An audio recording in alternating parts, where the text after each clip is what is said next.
sa lahat ng mga motorista na hindi po manghuhuli si LTO, okay? Kahit po luma yung plaka natin, kahit po ganyan yung ating plaka,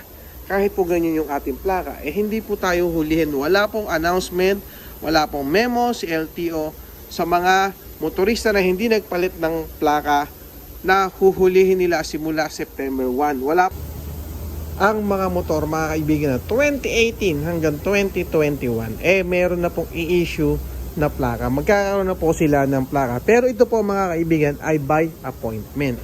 Ngayon, naglabas po ng memo or naglabas po ng announcement si LTO na para po ito muna doon sa main office o pinaka main branch natin sa Quezon City. Ngayon, kung ikaw ay malapit-lapit lang dyan sa Quezon City at ang motor mo ay 2018 hanggang 2021, mag-check na po kayo sa LTO tracker at baka po maubusan na po kayo ng schedule o ng slot or ng appointment. Kasi nga po, napakadami na pong may appointment. Simula September hanggang October, eto po. Ayan na po sa screen na yan kung ano na lang yung available na slot para sa appointment sa mga kukuha ng motor na 2018 hanggang 2021. So ngayon po ay August 28. So check nyo po mabuti yung September, yung October. Baka mamaya kasi maubusan kayo ng slot. Doon sa malalayo, siyempre maraming magtatanong dyan, paano naman kami na malalayo na wala pang plaka hanggang ngayon? Kasi nga po 2018 yung kanilang motor pataas.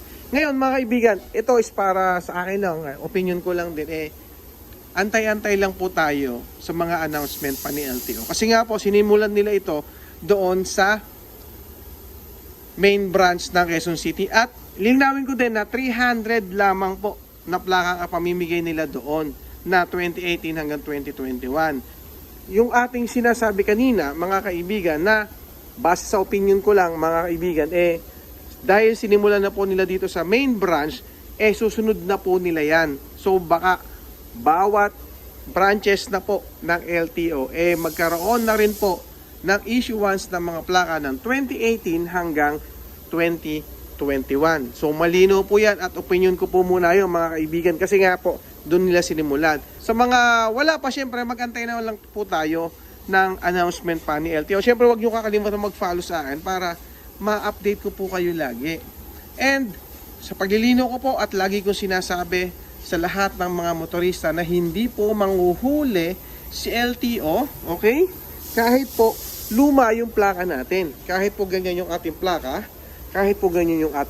hindi po tayo hulihin. Wala pong announcement, wala pong memo si LTO sa mga motorista na hindi nagpalit ng plaka na huhulihin nila simula September 1. Wala pong ganun, mga kaibigan, kaya wag pong matakot yung mga iba nating mga kamotorista o yung mga kaibigan natin dyan kapag bibiyahe po kayo. Ang pinagbabawal po talaga ay yung walang nakalagay na kahit ano sa ating motor. Halimbawa po, ito yung ating plaka, ito yung ating motor. Wala pong nakalagay dyan na kahit ano na temporary plate, malamang at sa malamang, automatic po yan ay mahuli at magkakaroon po yan ng violation. Sa mga 2013 pababa naman, mga kaibigan, kapag po na-check nyo sa LTO tracker na meron na pong plate number, ang gawin po ninyo ay ipa-deliver nyo na lang po.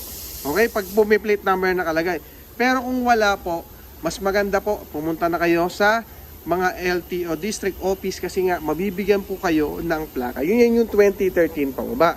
At yung 2018 na hanggang 2021, tulad ng sinabi ko kanina, ay by appointment muna ito doon kukunin sa Quezon City. Kaya yung mga malalapit lamang po sa Quezon City ang makakapunta dyan. Okay? So, paglilinaw lang sa lahat, hindi manghuhuli, huwag po kayo mag-alala kahit luma yung inyong plaka. So, kung nakarating ka sa video na to, mga kaibigan, huwag mo kakalimutan mag-follow, syempre mag-subscribe na rin para mag-update ka sa mga gagawin nating video tungkol sa pag-i-issue ng plaka na bago na tulad yan. Okay? So, antay-antay na po sa ating mga posting at mga video natin. And then, choose doon sa mga nasa YouTube po, ayan, huwag nyo kakalimutan i-follow na rin yung aking Facebook page. Yan, yun naman sa Facebook page ko naman, huwag nyo kakalimutan din i-follow yung aking YouTube channel. Okay? Yun lang, maraming salamat. Siyempre, big shoutout sa inyo lahat. Thank you!